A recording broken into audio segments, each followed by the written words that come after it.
One of the most common discourses around the Outlast Trial community all the time is, when is this fucker gonna get more content? New Coyle trial, new Coyle trial, when is he gonna get his third main trial? That discourse was especially high when the roadmap was released. I think it was in November when they announced that there's gonna be a fifth prime asset coming in December. Right now it's almost March. Well, it is March now technically, so I'm a little bit late to the party of like debating this or whatever. But I still wanted to make a little bit of a discussion video right now, talking a little bit about it, because especially recently, where there are more and more rumors coming in that there might be a primetime rework on the horizon, I want to give my 2 cents on this fuck, because I have a lot of deep opinions on him.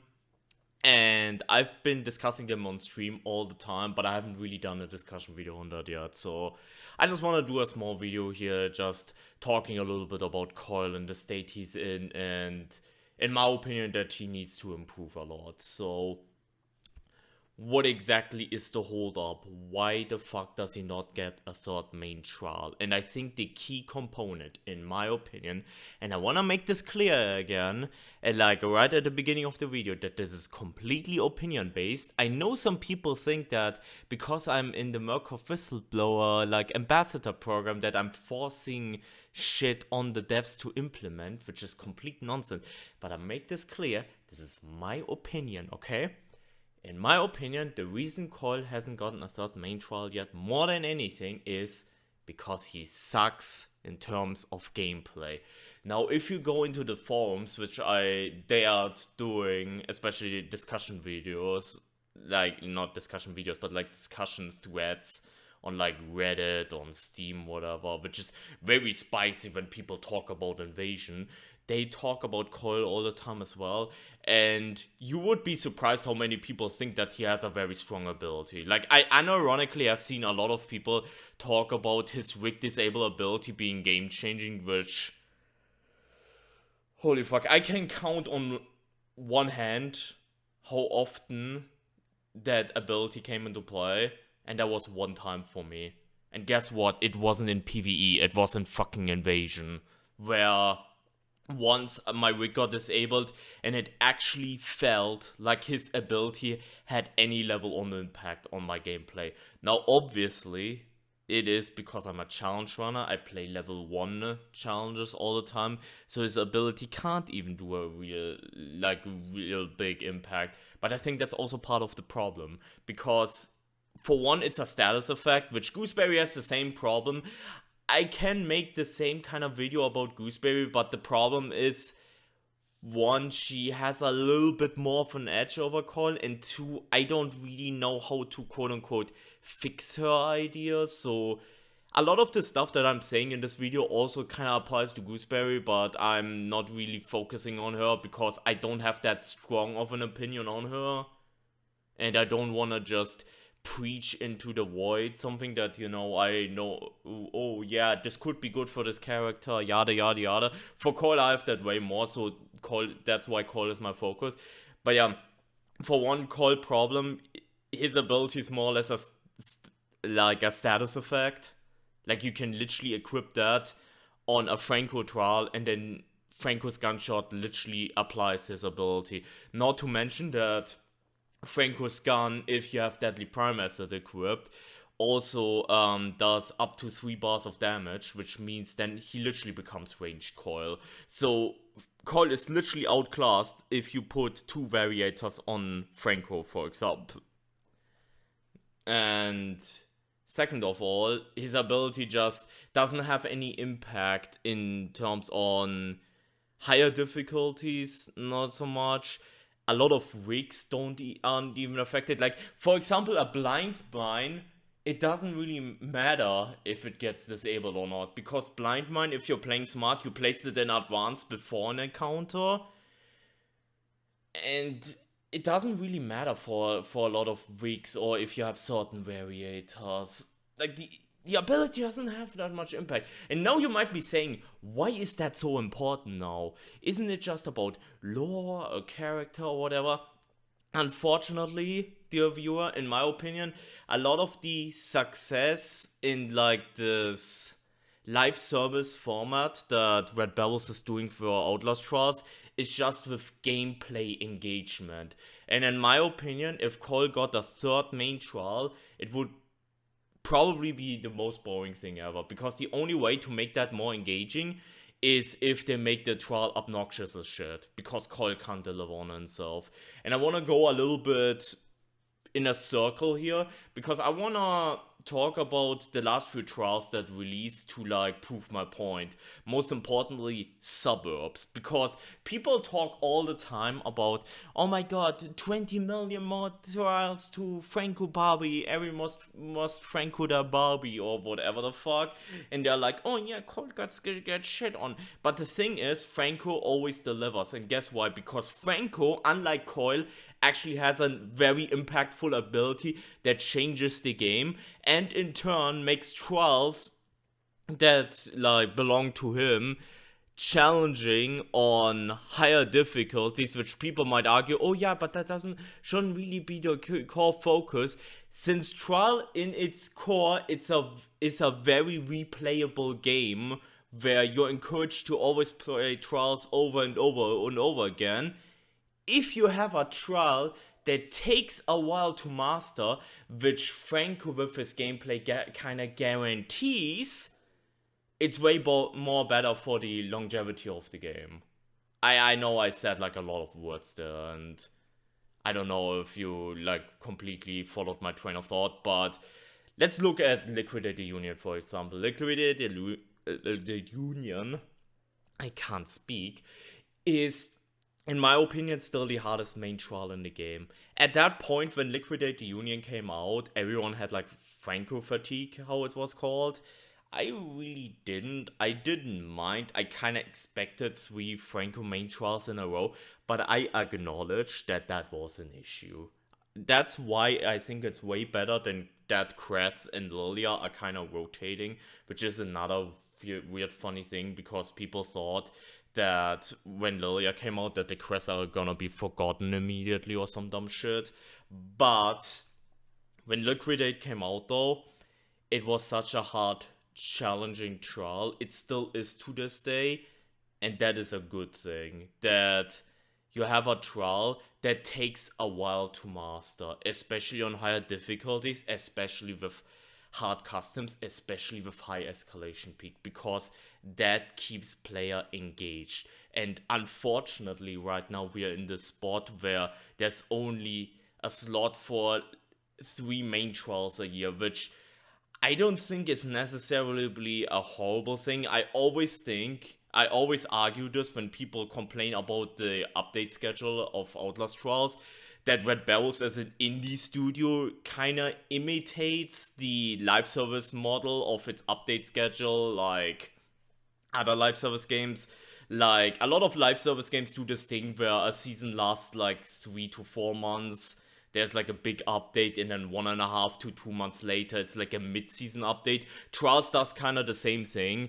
That's why I'm, I'm not defensive about it, but if people say that Trials update schedule is slow, it's not, especially since Red Barrels is an indie studio. But at the end of the day, this doesn't mean that we only have slots for like 3 main trials. Maybe it becomes more now, if they don't want to implement more game modes right now, because a lot of the development was on Invasion, right? And customs before that. So I don't know how long they want to take until they want to do another game mode. So there might be a lot of more resources that they can invest in like making more trials. So maybe we can see more than 3 trials a year. Who knows? But as it stands right now, there's only slot for 3 trials. So these 3 main trials, they need to kind of hit. And I feel Liquidate, despite the Franco fatigue, did really that. Like, you have segments in Liquidate, like the neighborhood, which is incredibly scary, the mansion before that are incredibly tough, and, they draw more for, like, player long-term engagement. The finale as well, which is, in my opinion, probably my favorite finale, and arguably like one of the strongest finales, only rivaled by Kill Snitch maybe. But yeah, like, Liquidate was such a hit. Now let's look further. What came after that? Cress and Lilia. And there is where the comparison with Coyle and Franco kind of comes in again. Because Cress and Shopping Mall didn't get a good reception at release.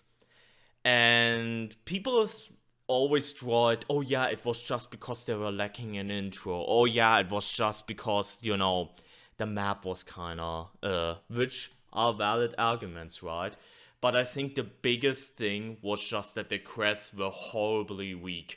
Which I made a video back then and people called me a lunatic for even suggesting shit like 3 bars, which until this day, for this video hasn't happened yet. But other people also agreed with me, and I think the crests were a really case study of my point that it needs to be engaging in terms of difficulty, because people dropped Shopping Mall very fucking fast, in my opinion. There are obviously fans of it out there, but I think because the crests had like a really bad reception, the crests arguably are still a little bit struggling nowadays. I think their perception is still quite tainted. Like, I see that every time I try to do a custom with, like, Cress, and I do the correct counterplay of, like, playing around darkness, people are saying, oh yeah, see, this is why Cress are weak, you know? Like, the perception is still fucking bad around them. And arguably also from the Shopping Mall, which is exactly mirrored what I'm saying with Coyle. Coyle would probably have the same problem if you get a third main trial now. Look at now Lilia. Lilia, unlike Cress, got a way better reception because Lilia is a lot stronger, and the main trial, the Spoil the Auction, is a lot harder because the Spoil the Auction had the thing where you need to have a little bit of a learn cycle, similar with Lilia. Now Lilia still has the thing with evasive, which I think is a little bit stupid, but Lilia was a lot better received than Crest Twins, because guess what, Lilia was a lot stronger than Crest Twins, which is exactly my point with Coyle. Since Coyle is so fucking dog shit right now, I don't think a main 12 of Coyle would be really worth it to play, in my opinion. Because let's look at what Coyle had. The wonderful Sentence the Prosecuted, which is a funny daily wordle which taught us what usuri means, which is probably the most value I've gotten out of this MK. Lots of people are a big fan of that MK. Or look at Seize the Narcotics, even better. Like, people always praising that MK and putting it up. Like, all the new Coyle content that's coming out that a lot of people love. And people always say, oh yeah, but these MKs are just so lazily made. Coyle is never given an option. No, I'm not saying that this would salvage the MKs, but both of these MKs that I just mentioned, which were the last MKs that Coyle released, have one thing in common, actually, if you think about it. And that is where the prime asset is set. Coyle is always placed around the central area of these MKs. Whether it's around the Daily Wordle Hangman or around like the Seize Narcotics rocks. Now imagine if these MKs were either a Franco or Cress MK.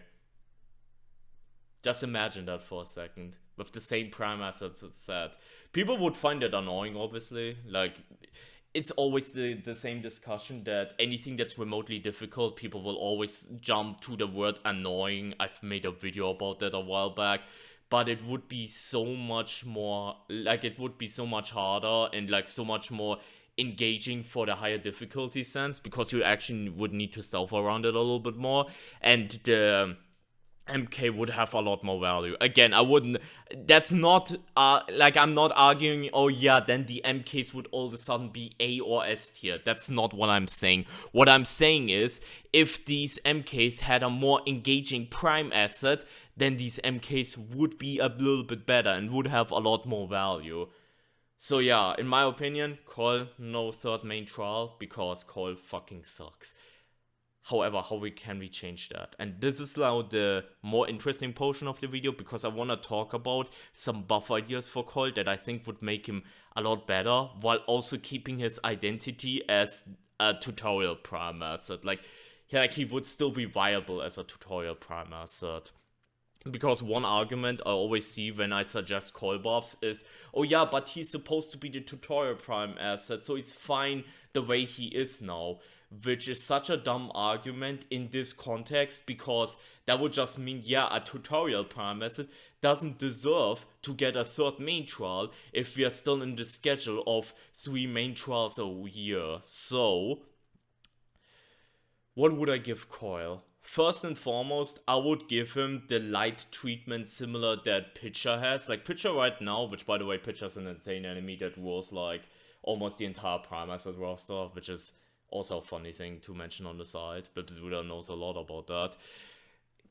He would get the same light treatment. Now, what this would do, obviously, is light up areas that are in the dark, so we would see a lot better, and enemies around him would also see a lot better, thanks to him, and rage would become insane on him, and a lot of segments that he's in would become insane.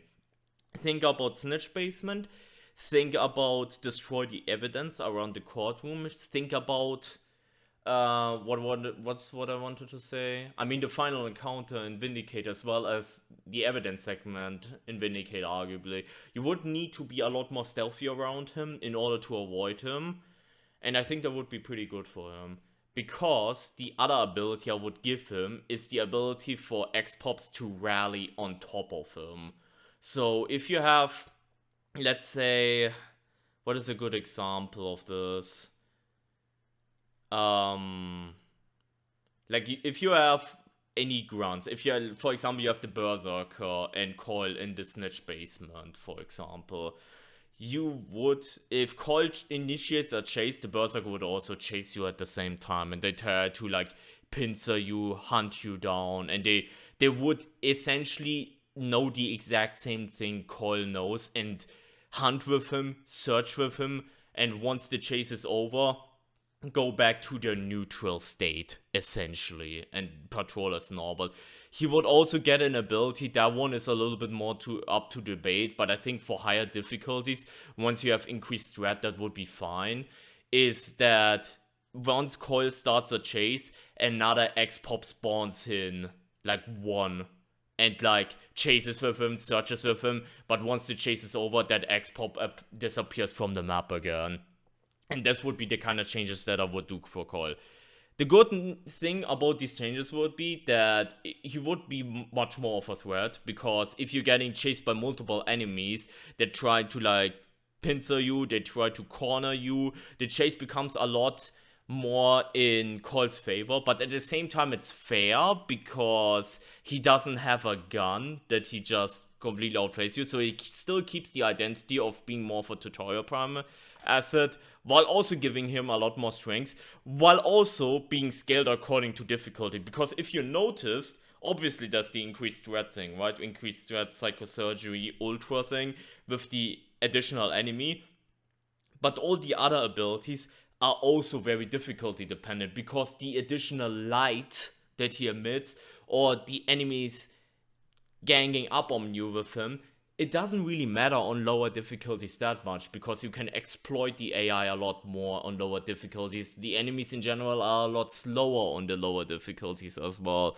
So on lower difficulties, you would probably feel the changes a bit, but it wouldn't be oppressive. Whereas on higher difficulties, his ability would get a lot more value, in my opinion. So yeah, that's kind of what I would go for with Coyle personally. Again, I'm making this video as like an opinion. If the devs see this and they actually implement that, I think it's in good faith from the devs. Like, I'm not forcing the devs to add that kind of shit. Like, I need to make that clear, because people still think that about no running and de-escalation changes in Season 4. But yeah, would make Coyle a lot better.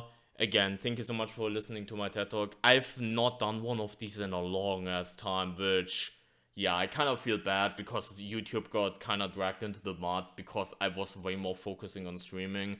Like, pretty much all my last videos have just been essentially re-uploads from the stream, like highlight matches or whatever.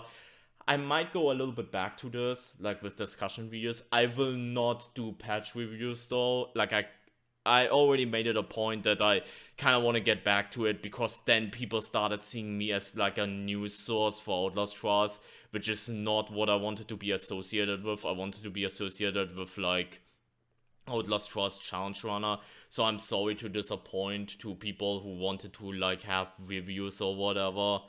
I kind of want to get away with. Like I will still discuss interesting things if there's like an interesting variator or like an interesting patch in general or like interesting changes in general. Like I will make discussion videos about it, but I want to more focus around like the challenge aspect. And if you want to have like opinions on stuff in the game, I talk about that all the time on the streams. I know people do not like the migration, that they would need to go to Twitch, but that's kind of where my home is at the moment. Now, I will obviously still do YouTube stuff. I'm working on the 100 Escalation Part 2 video in the background, for example.